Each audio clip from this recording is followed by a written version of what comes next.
We built the loudest, windiest, most insane, directly from Walmart audio system ever conceived. And in this video, I'm going to be letting you know exactly how much it cost to build this thing. Now, all jokes aside, obviously there's tons of windier, louder, more impressive builds out there. That being said, not many people are using Walmart subs, Walmart amps, Walmart wiring, and lots of those people spending $10, $20, $30, $40, even $50,000 on their system. For an absolute fraction of that price, we were able to run the Walmart, buy 8 subs, 4 amps, bunch of wiring kits, and throw something together that really did pretty good. So in this video, I'm going to be breaking down the exact cost of what I spent at Walmart, what I had to spend at other places because Walmart didn't have some things, like all the wood, and then of course a total of what I spent on the entire system. Let's get into it. Now this build would not be possible if it was not for the people supporting the channel. First off, that's y'all liking, commenting, subscribing, watching, giving me ideas. Really, really appreciate it. Second of all, of course, Patrick at Smashing Designs, designing this box, and so many other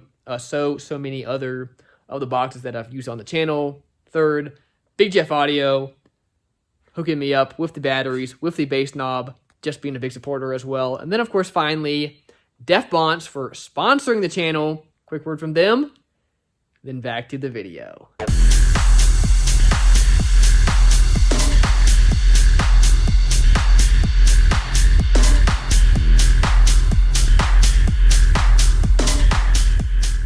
Real quick, guys, I wanted to give y'all a quick look at the new Apocalypse Sylvester speakers that, of course, Def Bonds makes.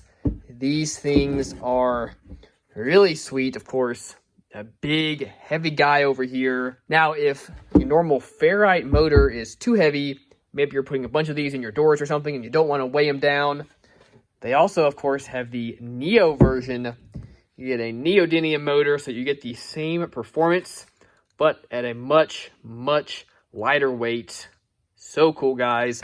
Let me show you all how these things sound.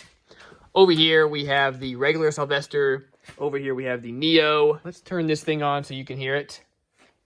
All right, just this guy.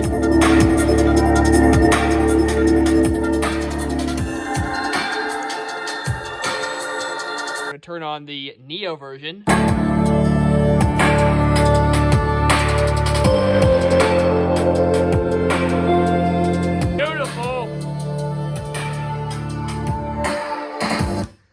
Okay, let's turn this down a little bit. Let's turn on both now.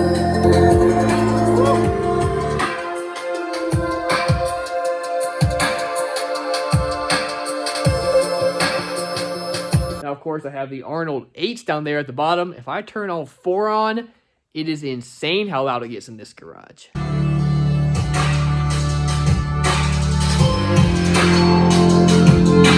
If you want some amazing speakers, there will, of course, be a link to Alfred Audio in the description below. Huge thank you to them for sponsoring the channel. Now, back to the video. Now, first off, my name is Parker. This is the Parker the Bass Head channel. Thank you guys for tuning in. If you've not already seen, this is, of course, my 2002 Chevy Tahoe. Absolute junker of a car, but it just sits here in my garage to make videos with it, so that's okay. We totally stripped out the entire interior of this thing. We made the entire roof all the way down solid wood. We completely sound deadened all the floors. We then built this big old 6th order box through 8 Walmart Power Acoustic Gothic 12s. In the box, got 4 Walmart Power Acoustic Razor amps, bunch of wiring kits from Walmart, got it all hooked up and got her playing. Now, the overall goal of this build from the beginning was to use Walmart equipment to be able to do hair tricks. That's when you have your head sticking near the open window of the car and there's so much pressure going back and forth that it actually floats your hair. Well, tested it out and happy to say that it succeeded.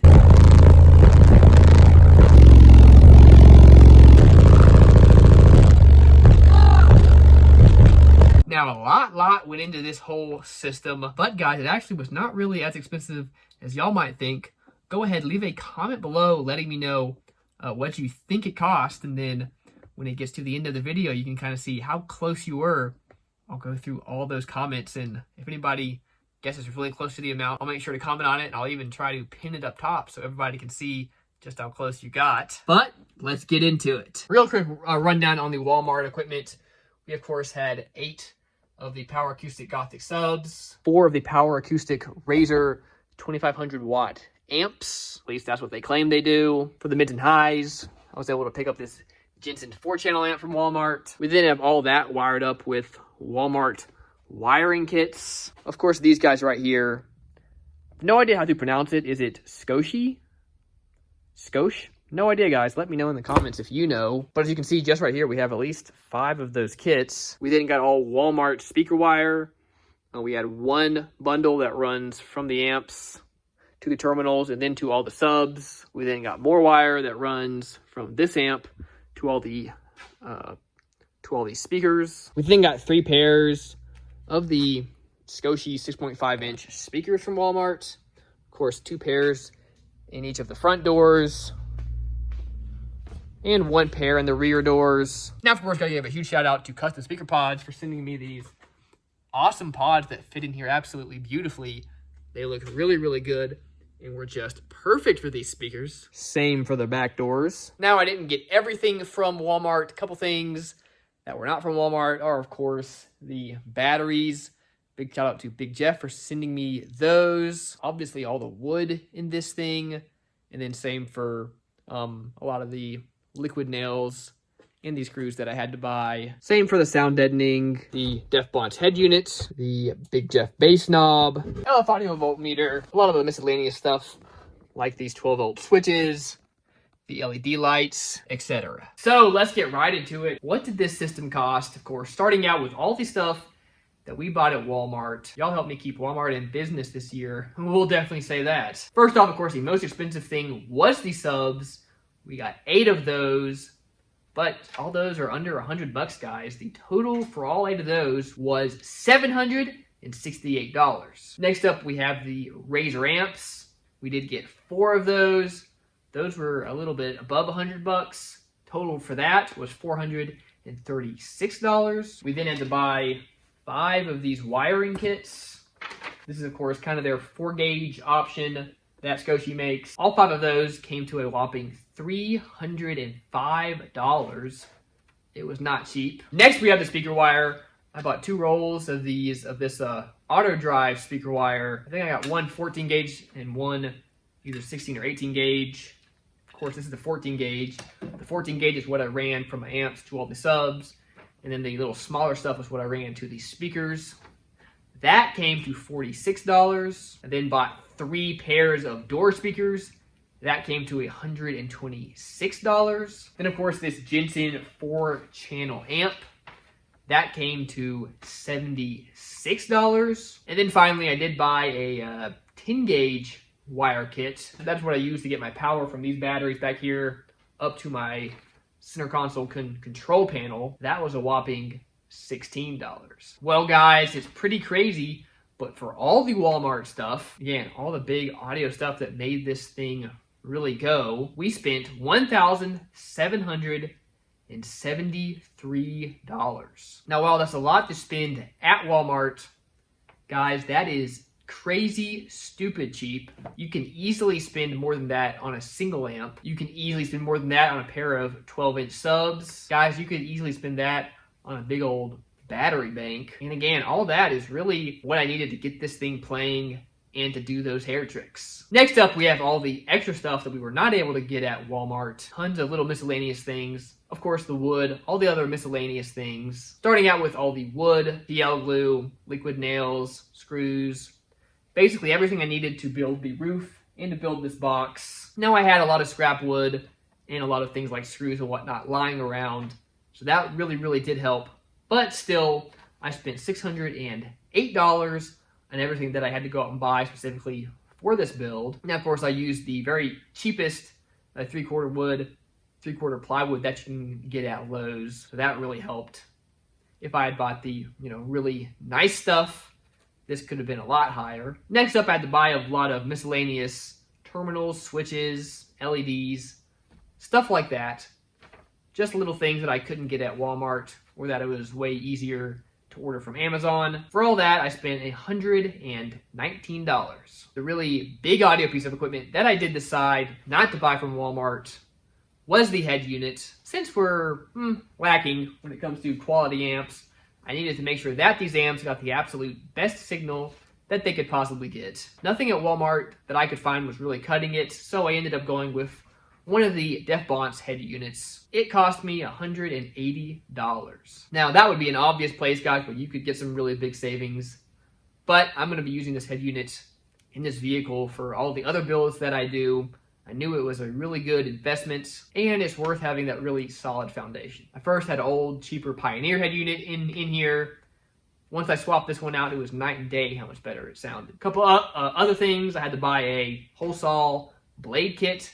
That's what allows you to screw holes into wood at an angle. I got that from Amazon for a whopping $8. I then did have to buy a jigsaw. My jigsaw went up in smoke. I don't know if the camera will pick it up. Yeah, there it is.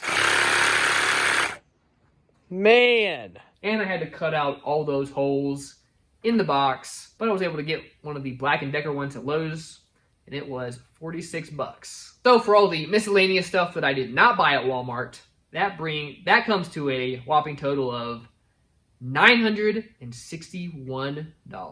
So of course we had $1,773 for the Walmart stuff, $961 for all the other miscellaneous stuff. That brings the build grand total cost to an entire $2,734. Again, guys, that seems like a lot of money in some ways, but when it comes to this audio stuff, that is dirt cheap. I was actually kind of shocked when I ran these numbers. I thought it was going to be more, but it wasn't. Now, all that being said, there's a couple things that I'm not taking into account because I didn't get them or I didn't pay for them, but things that you probably would need that could be expensive. First thing are batteries.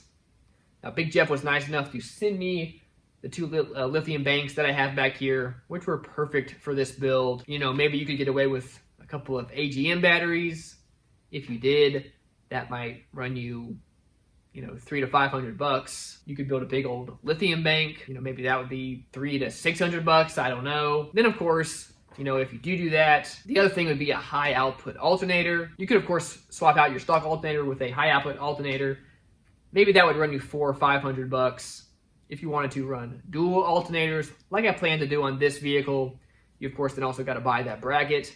That bracket's going to run you another $200 or $300. Once you have a high output alternator, you got to think about how all that current is going to get back to your batteries. Of course, that means you got to have some big old zero gauge wire. That stuff is like, I don't even know how expensive it is. It's like $4 or $5 a foot now. That would add up quick. You then got to run big beefy grounds for those batteries.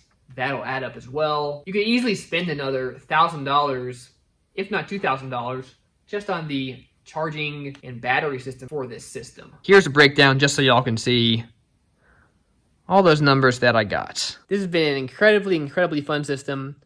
Obviously, guys, I wouldn't necessarily recommend going this route. It has been fun, and it was a cheap way to get some hair tricks, which was a ton of fun. That being said, I would definitely save up some extra money. This is a great kind of a size for a system, but if I had a little bit tougher subs and just a really solid amp, even if it was something like a 12K tar amps or something, I'd probably be a whole lot better off. And I wouldn't have to spend a ton more money. I cannot give you guys enough thanks for sticking around through this series. It's been a ton of fun.